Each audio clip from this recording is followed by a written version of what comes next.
as Israel advances more and more to gaining what she wants, international recognition of Jerusalem as Israel's capital, eventually Israel will be able to say to the world, we now have legal recognition of Israel. We now have legal recognition of Jerusalem as our territory. So we now are moving towards that position where we have the right to do whatever we want to do in Jerusalem. It's our territory. We've conquered it.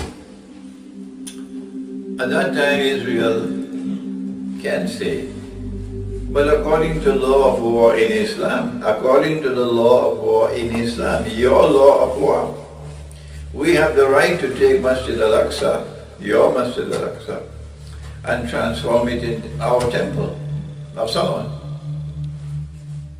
At that time I ask you, those of you who are obstinately insisting that we have the right to do what we did with the Cathedral of Hagia Sophia, I want to know what answer will you have for Jerusalem? What answer will you have to give to Israel tomorrow? That is my question to you. Israel will have the right, according to you and your bogus law, Israel will have the right to take Masjid al-Aqsa and convert it into a Jewish temple, and there is nothing you can do to say that Israel is wrong in doing that. Yes, that is your awesome predicament.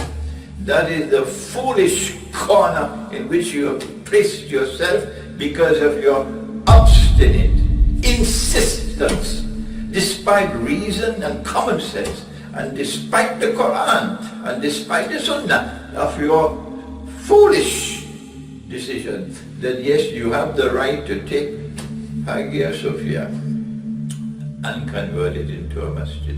On Judgment Day, you will have to answer to Allah for that. I'm warning you, every single one of you who in your heart and on your lips, you have declared and you continue to declare that we have the right to do what we did with Hagia Sophia. Most of you in Turkey. I'm not talking with venom and hostility and hatred in my heart to you. I'm talking with tears in my heart to you, because you're my brothers and sisters. Make tawbah.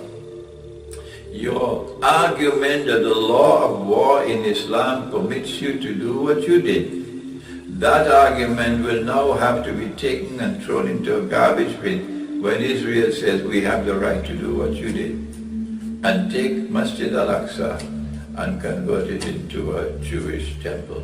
So I ask you, please think, please go to the Quran, go to Surah Al-Hajj, where Allah has ordered you to protect every temple, every church, every synagogue, every masjid.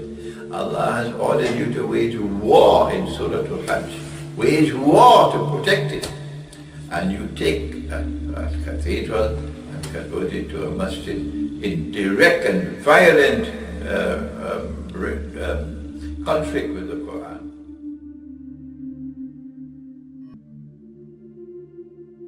And they reply invariably, and they say it's the law of war in Islam. The law according to them, not to me, according to them. The law of war in Islam is that if you wage a war, which you consider to be a just war, and you defeat the enemy, who you consider to be your enemy, then you have the right, when you take control of his territory, you have the right to take his church or his temple or his synagogue or whatever it is, and converting it into a masjid. That is what the law of Islam says.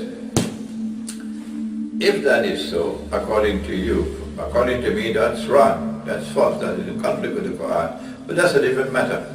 We're not going to discuss what the Quran says now.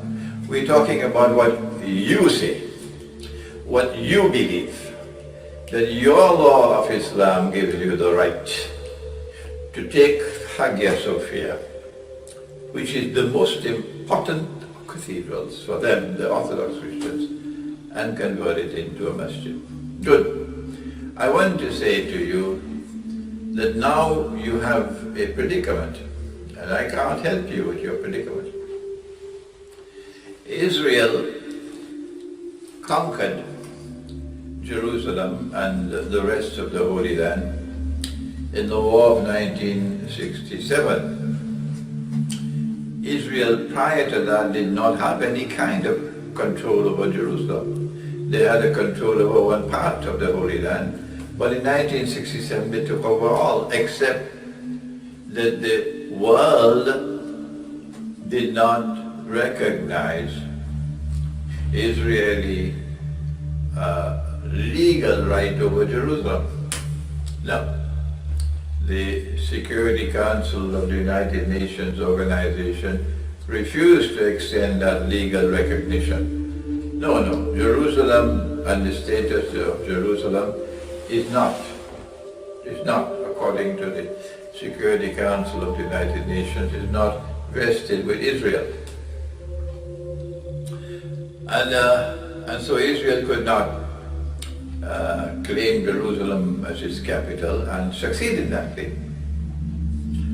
But lo and behold, the US Congress, some many years ago, had a resolution adopted recognizing Jerusalem as Israel's capital. And every US president simply kept on postponing and postponing the de facto entering into force of that resolution, until came a schoolboy named Donald Trump. And now he has extended de facto recognition of Israel as Jerusalem's capital.